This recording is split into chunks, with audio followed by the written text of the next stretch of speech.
সাগরের মাঝখানে এক পাহাড়, ওই পাহাড়ের উপরে বসে 500 বছর টানা আল্লাহর ইবাদত। দিনে আর রাতে একবার করে নিচে নামতেন। সেখানে আল্লাহ তাআলা পাথরের ভেতর থেকে তার জন্য মিঠা পানির ব্যবস্থা করে দিয়েছেন, আর একটা ডালিম গাছের ব্যবস্থা করে দিয়েছেন। সকালে নামলে একটা টসটসে ডালিম, রাতে নামলে টসটসে ডালিম। এগুলো খেয়ে খেয়ে 500 বছর সে আল্লাহর ইবাদত করেছে।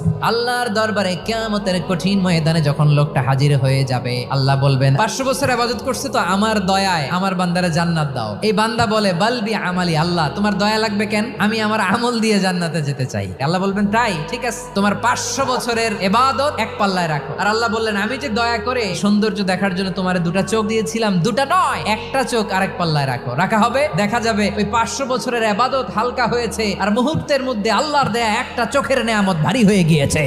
ফলাফল দেখো, হিসাব বলে তুমি এখন জাহান্নামে যাবা, যাও এবার জাহান্নামে যাও। এবার লোকটা কাচুমাচু করে বলে আল্লাহ এবার আমি বুঝতে পেরেছি তোমার দয়া ছাড়া দুনিয়ায় কেউ জান্নাতে যেতে পারবে না।